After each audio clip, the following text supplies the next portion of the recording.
Alors, Smarty, cette devinette 5 là, bah, ça ressemble à celle d'hier, non, pas Calou, avec des calculs à l'infinité. À l'infini, Smarty. Oui, oui, tu as raison, ça ressemble. Alors, je vais essayer, mon Pacalou. Génial, Smarty, on t'écoute. Bon, alors, d'abord, de relire bien l'énoncé, mon Pacalou. Oui, ça, c'est une très bonne idée. Alors, je note le prix à l'année 1. Bah, c'est A, c'est le prix de début.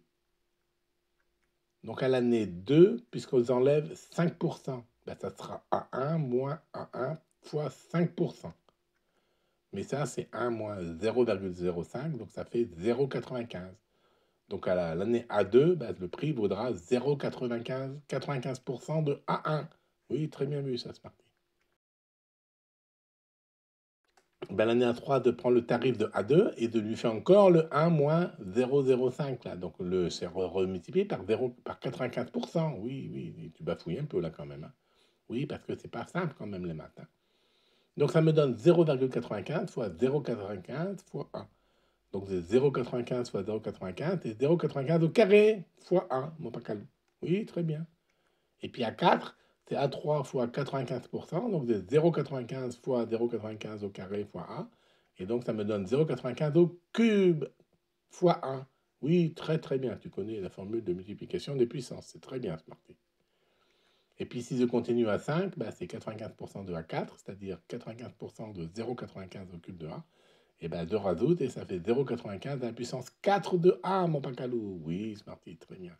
Et puis pour A6, je calcule aussi, j'obtiens 0,95 à la puissance 5A. Ah, ah, très bien. Et donc la formule générale, eh bien la formule générale, je pense que c'est AN égale 0,95 n-1 fois A, mon pacalou.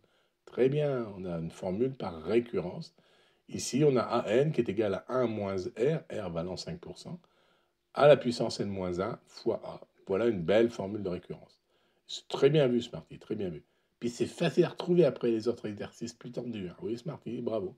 Alors pour les puristes, hein, une petite démonstration rigoureuse par récurrence est fournie en fin de vignette. Mais du coup, ça fait des amis à zéro à la Montpacalo. Bah oui, ça tend vers zéro.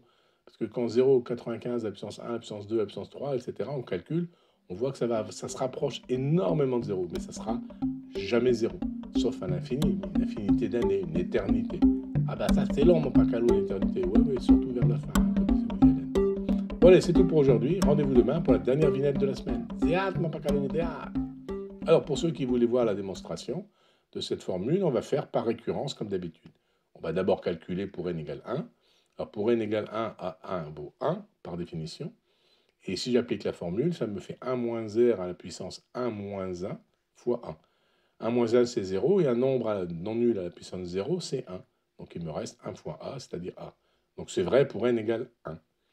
Maintenant, on va supposer que la formule est vraie pour tout cas inférieur ou égal à n, et on va essayer de voir si c'est toujours vrai pour n plus 1.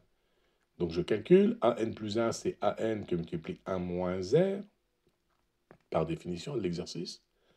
Mais AN, ça vaut 1 moins R à la puissance n moins 1. Donc là, je vois que j'ai 1 moins R à la puissance n moins 1, et là, j'ai 1 moins R à la puissance 1.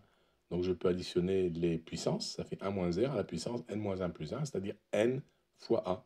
Et voilà, ça y est, j'ai trouvé 1 moins R de n plus 1 moins 1 à la puissance fois A, pardon. Et donc n plus 1 moins 1, je retrouve ma formule de récurrence. Voilà la démonstration de la formule de récurrence. Allez, à demain.